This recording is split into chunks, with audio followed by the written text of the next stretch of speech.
अगला बात आता है रिस्टोरेशन और removal and annihilation of the disease in its whole extent. कहने का मतलब क्या हुआ कि हियरिंग लॉ ऑफ क्योर के आधार पर जो है मरीज ठीक होना चाहिए, नेचुरल लॉ ऑफ क्योर के आधार पर मरीज ठीक होना चाहिए, यानी कंप्लीटली क्योर होना चाहिए। पूर्ण रूप से अगर जो मरीज ठीक हो जाता है तो इसी को रिस्टोरेशन कहते हैं। अब आता है साथियों अगली बात की रिस्टोरेशन में, अगला बात आता है साथियों शॉर्टेस्ट। शॉर्टेस्ट कहने का मतलब यह हुआ कि अगर जो देखा जाए तो जब मरीज आपके पास में आएगा तो हो सकता है कि वह जो है रीनल स्टोन के दर्द से पीड़ित होकर आ रहा है, या गाल ब्लैडर में स्टोन है उसका दर्द हो रहा है, या उसको हेमेच्यूरिया हो रही है, या उसको जो है पेशाब में जलन हो रहा है, या उसको पाइल्स की समस्या है, या बर्निंग सेंसेशन इन स्टूल की समस्या है, या हार्ड नॉटी स्टूल की समस्या है, cutting griping pain with lump in stool की समस्या है। तो ये जितनी भी बातें मैं आपसे बता रहा हूं यह सब सिम्टोमेटिक बातें हैं। अगर जो सिम्टम्स के आधार पर मोस्ट सिमिलिमम का अगर जो हम प्रयोग करते हैं, मोस्ट कॉमन सिमिलर मेडिसिन का प्रयोग करते हैं, तो जो हमारे दवा का जो इफेक्ट होगा मरीज के बीमारी के ऊपर वह बड़ा ही फास्ट होगा और मरीज को ठीक होने में बड़ा कम समय लगेगा। यानी कि जो ट्रीटमेंट का जो रिजल्ट होगा वो जिगजैग होगा।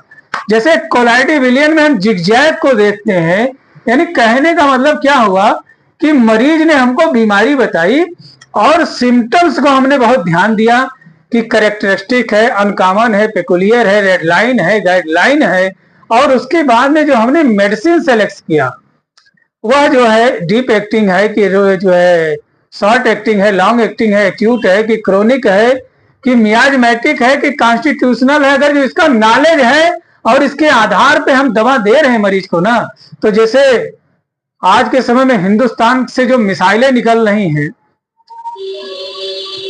बहुत तेजी से अपने लक्ष्य पे पहुंचती हैं और पहुंच करके दुश्मनों का सफाया कर देती हैं।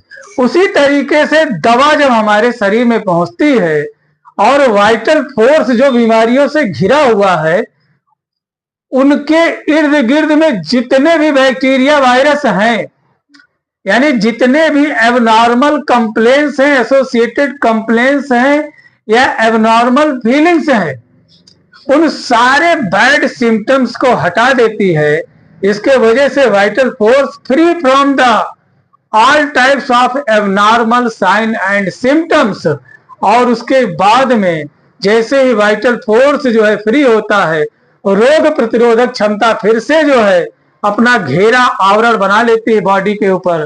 इसके बाद में हमारा feeling and sensation and behaviour, mental, physical, social सब कुछ बेहतर हो जाता है बहुत ही क्षण भर में। यानी कहने का मतलब ये हुआ कि मरीज ने हमको बताया, यानी साथियों मरीज ने कहा साहब कल हमने चिकन खाया, मटन खाया, पनीर खाया, गोभी खाया, जो भी खाया उसमें लाल मिर्चा जो है ज्यादा था, और जब मैं सुबह में जो है फ्रेश होने के लिए जा रहा हूं तो बिल्कुल भभा रहा है, जलन हो रही है, लाइक एज चिली, और बहुत ज्यादा हार्ट बर्निंग सेंसेशन के साथ में वहां पर जो है बहुत ज्यादा जो है पेन हो रहा है।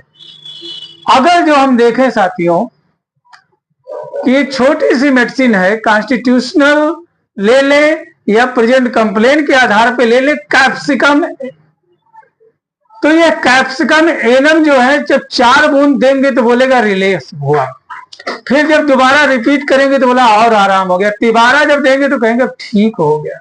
यानी कि जो रिजल्ट ऑफ द ट्रीटमेंट है वह जो है बहुत ही कम समय में मरीज को ठीक हो जाना चाहिए, बहुत ही कम समय में हमको यह परिणाम मिल जाए कि मेरा मरीज पूर्ण रूप से ठीक हो गया है।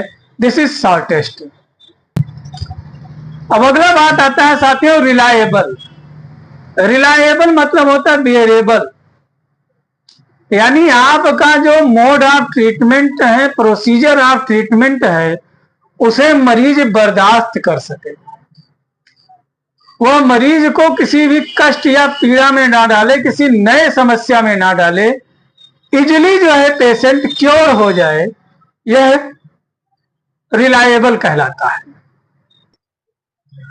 इसका मतलब क्या हुआ कि एक आदमी था जो है, उसने जो है एक लोगों से मुलाकात किया जो कि बोरिंग का काम करते थे। बोले भाई हमारे घर में पानी की बहुत बरसों से समस्या है, मैं चाहता हूं कि आप यहाँ पे बोरिंग कर देते तो बड़ा अच्छा था, क्या खर्चा आएगा? तो बोला देख ऐसा है कि तेरे यहाँ बोरिंग जो कराना है वह कम से कम 200 फीट पे होगा, तब पानी निकलेगा, और हो सकता है 220 भी खोदना पड़ जाए। बोला चार्जेज का 50,000। दूसरे आदमी से जाकर के मिला और बोला ऐसा है कि मुझे पानी चाहिए, कितना फुट बोरिंग जो है किया जाए? तो बोले ऐसा है कि मैंने तो अभी कल ही एक बोरिंग लगाया था और जो है 20-25 फुट पे पानी आ गया। ऐसा लोग इसलिए बोल देते हैं ताकि कस्टमर फंसे, और जब एक बार जो है उसने जो है बोरिंग कराना शुरू कर देगा तो ऐसा नहीं है कि वह बीच में छोड़ करके भाग जाएगा। हम 200 फिर करें चाहे 250 करें, उसे पैसा तो देना ही देना।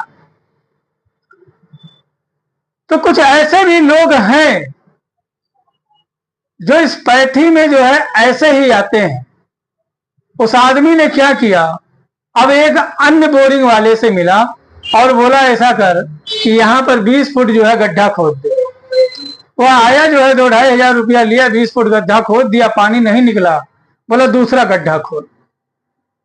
दूसरा भी खोदा तो दूसरे में भी पानी नहीं निकला, जैसे तीसरा, चौथा, पांचवा, छठा गड्ढा खुदवा दिया। और जो है वह यह भूल गया था कि 20 फुट खोदने का वह जो है 5,000 रुपया ले रहा है। अब 6 जगह खोदा तो 6 पंचे 30,000 रुपया उसने दे दिया, लेकिन पानी नहीं निकला। फिर वो आदमी जो है उसी बड़े जो है प्लम्बर के पास पहुंचा और बुलाया, ला करके साइड विजिट कराया। बोला इसने ये तूने क्या कर दिया? कहा मैंने जो है, आपने ही तो कहा था कि 220 फुट पे पानी आ जाएगा, मैंने जो है 6 गड्ढे खुदवा दिए हैं 20-20 फुट के। तो साथियों उस आदमी ने जो बात कही वो बहुत सीखने वाली थी।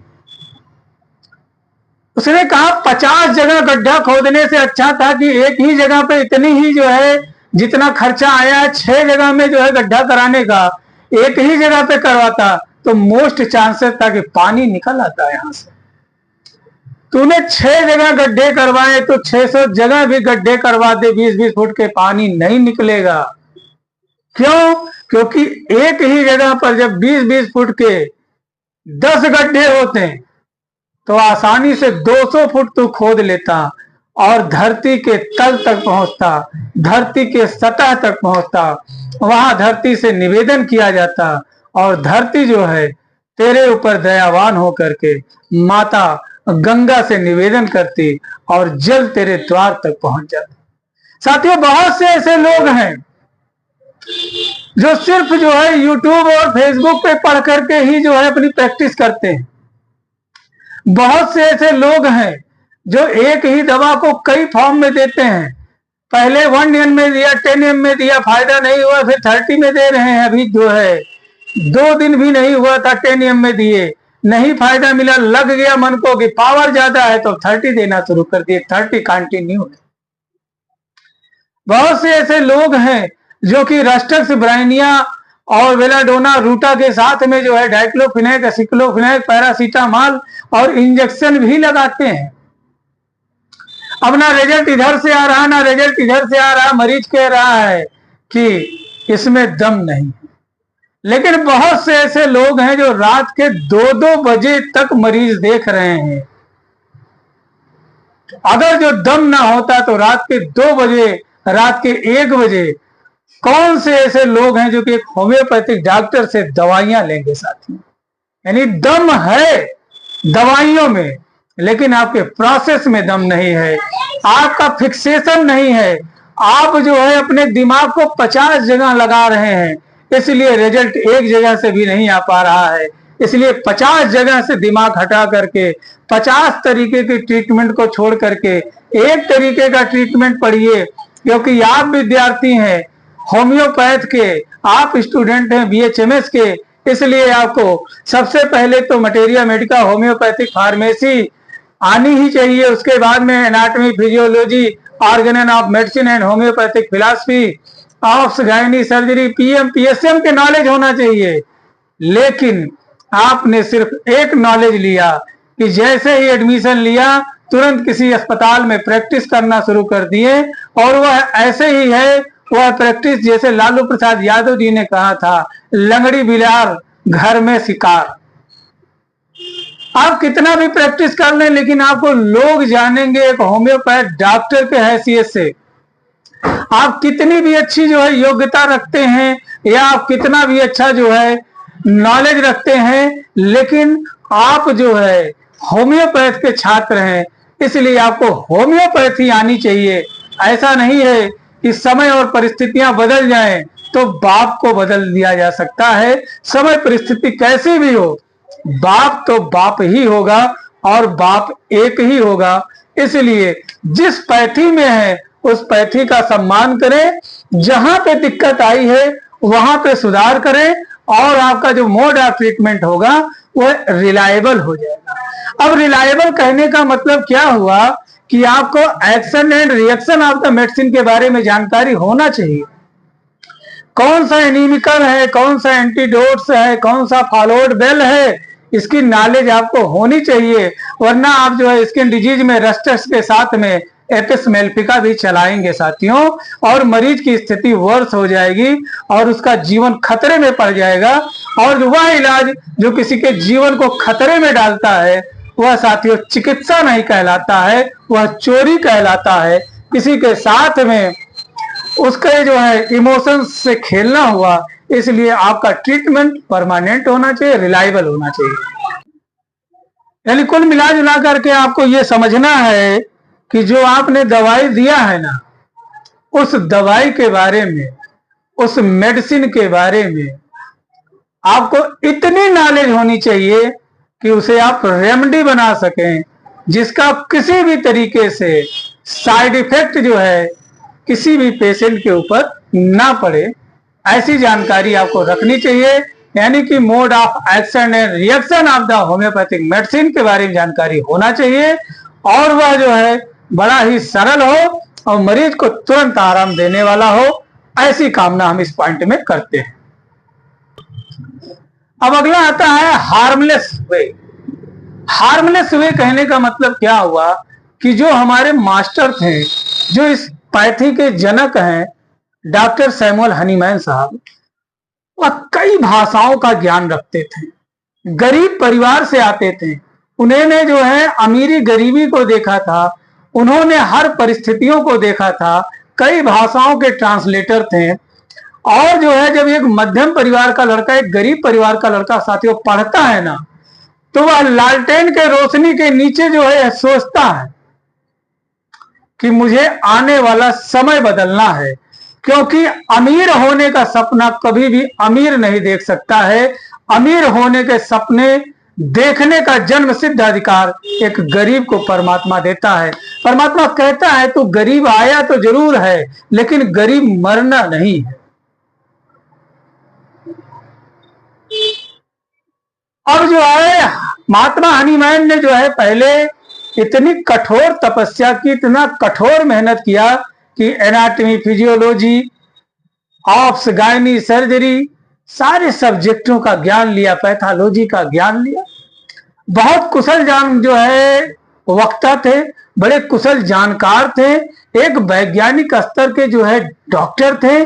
उन्होंने सबसे पहले एमबीबीएस कंप्लीट किया, फिर एमडी कंप्लीट किया, लंबे समय तक जो है एलोपैथी में ट्रीटमेंट किया। अब जब कोई आदमी इतना मेहनत करके किसी बड़े पद पे पहुंचता है तो अपने आप में वो मैच्योर पर्सनालिटी हो जाता है। लेकिन कुछ इन्हें दिक्कतें हुई। उन्होंने अपनी जो है जर्नी में लिखा है कि जब किसी दर्द के जो है मरीज को जो है कोई एनाल्जेसिक देते थे, कोई पेन किलर देते थे, तो कुछ देर तक आराम मिलता था, उसके बाद दर्द और भयंकर हो जाता था। बहुत से मरीजों को एस्पिरिन और कोकेन, सल्फोनाल दिया गया, तो ये देखा गया कि ढेर सारे ऑर्गन को यह प्रभावित करने लगा।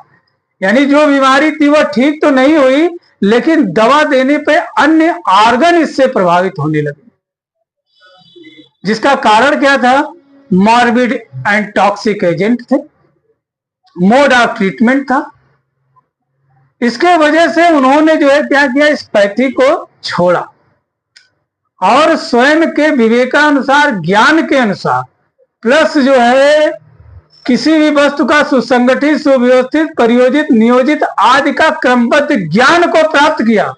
उसके बाद उसको प्रयोगों द्वारा सत्यापित किया, चाइना को लिया, प्रयोग किया, सत्यापित किया और फिर यह बताया कि यदि किसी भी वस्तु से, पदार्थ से, कोई वनस्पति से, यदि हम किसी भी चीज के सिम्टम्स को अनुभव करते हैं तो उसी से जो है सिम्टोमेटिक यानी सिमिलर सिम्टोमेटिक अगर जो कोई डिजीज है तो उसको क्योर किया जा सकता है। सिमिलिया सिमिलबस क्यूरेंटल, लाइक क्योर लाइक का निर्माण किया और इसी के साथ में एक नई पैथी, होम्योपैथी का जो है उन्होंने निर्माण किया। साथियों, मैं विश्व में, हिंदुस्तान में जितनी भी पैथी है सबका मैं सम्मान करता हूं, सबका आदर करता हूं और हर पैथी अपना बेस्ट से बेस्ट योगदान दे रही है। और जब जब जो है भारत को जो है आवश्यकता होती चिकित्सकों की या कोई मुसीबत आती है तो चिकित्सक अपनी जान की परवाह किए बगैर लोगों का इलाज करने में जो है अपने को लगा देता है। इसलिए मैं इसी महामंच के माध्यम से दुनिया के तमाम पैथी को प्रणाम करता हूं। और इसके बाद में हनीमैन साहब ने जो है बताया कि भाई जो दवा है वह हार्मलेस वे में होना चाहिए, यानी आपकी दवा से किसी अन्य प्रकार का कोई ऑर्गन डैमेज, कोई टिश्यू डैमेज या किसी प्रकार की जो है दिक्कत नहीं होनी चाहिए।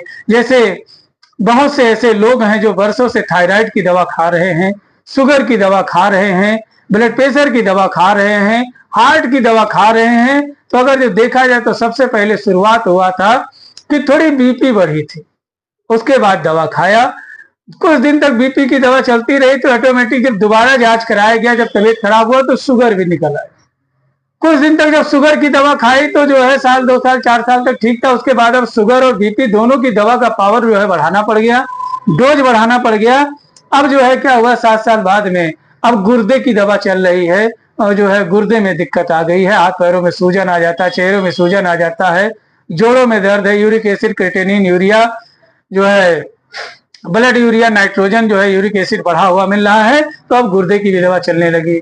6-7 साल बाद में पता चला कि अब जो है खून जो है गाढ़ा होने लगा है तो हार्ट की भी दवा चल रही, खून पतला किया जा रहा है। तो मैं एक चीज जो है आपको बताने की कोशिश कर रहा हूं कि किसी एक का तो ब्लड प्रेशर ठीक होना चाहिए था, किसी एक का तो शुगर की बीमारी ठीक होनी चाहिए था, किसी एक का तो जो है गुर्दे की बीमारी ठीक होनी चाहिए थी, किसी एक का तो हार्ट की बीमारी ठीक होनी चाहिए थी।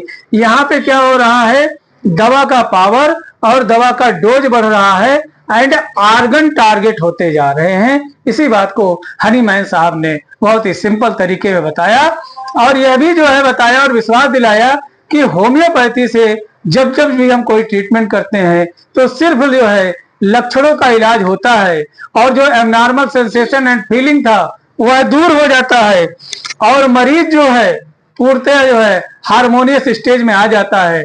किसी भी तरीके का कोई भी ऑर्गन डैमेज नहीं होने पाता है। यही जो है harmless way and easily comprehensible principle कहने का मतलब है कि इम्प्रेसिज्म होनी चाहिए, अनुभववाद होना चाहिए।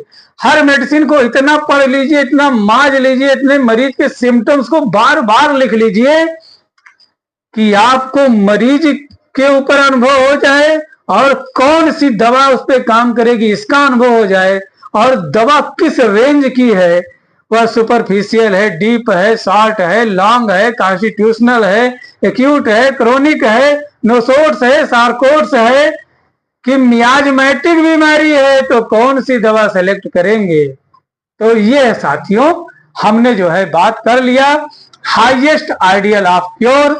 अब इस आधार पे जब हम किसी मरीज का इलाज करेंगे ना तो तुरंत आराम मिलेगा। क्यों? क्योंकि हमें यह पता चल गया कि बीमारियों को उनके लक्षणों के आधार पर बांटना है। बीमारियों को मियाज्म के आधार पर बांटना है। बीमारियों को पास्ट हिस्ट्री ऑफ डिजीज के आधार पर बांटना है। बीमारियों को सोरा सिफिलिस साइकोसिस के आधार पर बांटना है। बीमारियों को जो है हमें उनके red line guideline characteristic uncommon peculiar के आधार पे बांटना है।